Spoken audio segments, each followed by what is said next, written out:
और करे नी तो के फॉलो हमार फॉलोइंग लागेलो।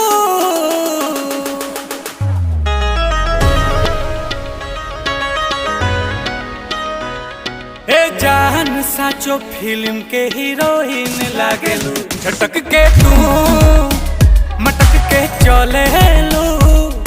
ए जान साचो फिल्म के हीरोइन लागेलू।